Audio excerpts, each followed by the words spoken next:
Welcome back to the Laguna Real Estate Noosa Festival of Surfing. We're being joined here for a conversation from the NevHouse with a gentleman I found on the beach. I'm not too sure who he is. Somebody said he surfed once. I thought we'd get his take. Of course, I'm joking. The legendary PT, Peter Townend, joining me here in the NevHouse. PT, welcome back to the festival. You're a regular visitor with us.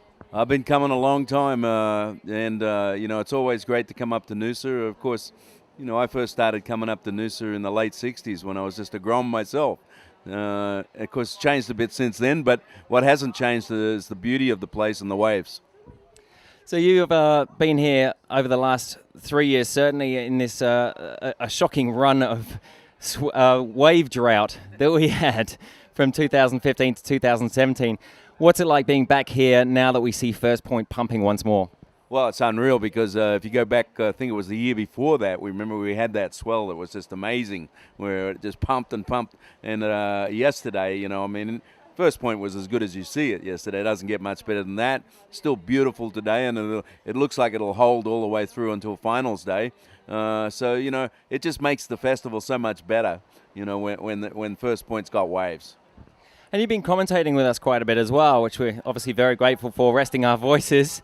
What do you think of the level of surfing this year? Have you seen a noticeable change or jump in the levels of surfing across all divisions, not only the logger pros, but also the juniors as we were watching today? Well, the two things that I find most interesting is in the old loggers, is the boards that they're riding. Is when I started.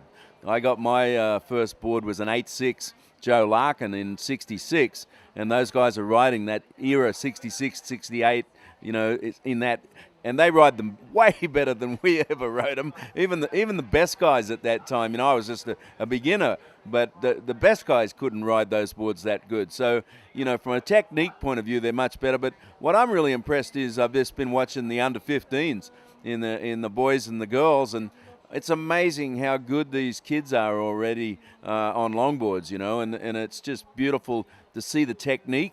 I use the equation, yesterday you had the WSL down at Kira, Julian Wilson winning and Lakey Peterson in just, pumping Kira, and incredible technique.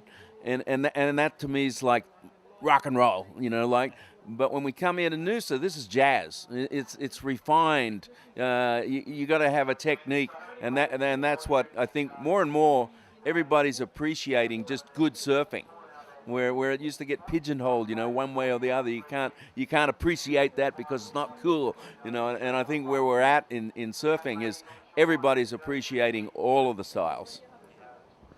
Yeah, I think I saw a post today on Taylor Jensen's Facebook page that said it doesn't matter what you ride as long as you're enjoying it, and that's very much the case. Now, of course, with this great run of swell we've had this week, very aptly and coincidentally, the biggest day we had was Wednesday. And speaking of big Wednesdays, for that little segue there, you were in the movie, but you also presented it at Cafe Le Monde on Wednesday night. How did that go? Yeah, well, we had a full house, which was great, and when I'm doing that, because I talk over the movie about what really happened in the making of the movie, there was a lot of stuff going on, and a lot of backstory on some of the people in the movie, some of the actors in that. A good example is Patty D'Arberville that plays my character's girlfriend, Jack Barlow's girlfriend. Patty D'Arberville is actually, if you've ever heard of Cat Stevens, the song Lady D'Arberville, he was just in raptures about her, and he wrote that song about her, and she was crazy girl. Remember when she got up at, we were in the Santa Barbara staying in Lompoc, but the Cowboy Bar, and just stripped off naked. That's how crazy that girl was. So I was telling those kind of stories, the real backstory behind Big Wednesday, but like that movie and being involved in that movie really changed the course of my life, because I had won the first world championship in '76. Then I got the call from Hollywood, right, and I went over there, and people said, "Oh, you can't do that. You're the world champ. You got to go surfing all the contests." And I go, "Well, they're going to pay me $1,000 a week. I think that sounds better than surfing in the contests, because in those days we didn't get paid anything hardly. If you didn't get in the final, you didn't get a check." Now, bearing in mind that we are on a PG rating here, what is the one memory, or you may have a couple, but the defining memory that you have from making that particular film? Well, for me, the poignant scene is the one when I surf alone, where the character Jack Barlow has said, "I'm going in. I'm going in the Marines," and he has that scene where he surfs alone. And for me, you know, that because I was in the next draft for real in Australia, and so it kind of personally relates to me. And when we shot that was shot in El Salvador, and I was alone. I was the only guy out at that Zinzal break. And it's some of my, at that period of time, finest surfing. Even though it wasn't the shortboard thing, and I was pretty bloody good on the shortboard, but the point was the way I surfed and the technique and the style. It's one of the segments, if not the segment that I'm most proud of in my career. You know, because I was in a lot of surf movies, but you know your traditional surf movies, not a surf Hollywood film. But I really love that segment. Yeah, there's one thing in that segment that I particularly remember. It's one of my favorite moments in the movie, and the music is very emotive. And you know, Jack's going off to war, and it's a very profound moment. And then you do this beautiful sweeping cutback as the music builds, and it's just a incredible moment. For you out there who haven't seen it, it's probably a very few of you. It's definitely worth watching.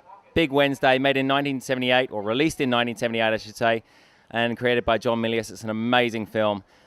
Now, finals day coming up tomorrow. What are you looking forward to in particular?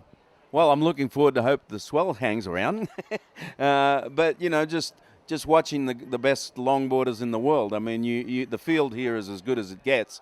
Maybe you could have a few more of the pro guys that, you know, do that whole pro thing. But, you know, you've had Taylor Jensen here, and it doesn't get better than that. He's the world champ. But I'm just looking forward to see them execute. And I just love, you know, the surfing of guys like Matty Chinoki. The way they surf is so beautiful. And so hopefully we have some good conditions tomorrow, and we'll have some new champions.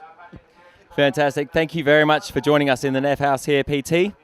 And stay tuned to us on the live SwellNet webcast, every heat live from the Laguna Real Estate Noosa Festival of Surfing. And we're also uploading these conversations from the NevHouse to our YouTube channel, so you can find all our conversations with celebrities and surfers on our YouTube. Thanks for joining us.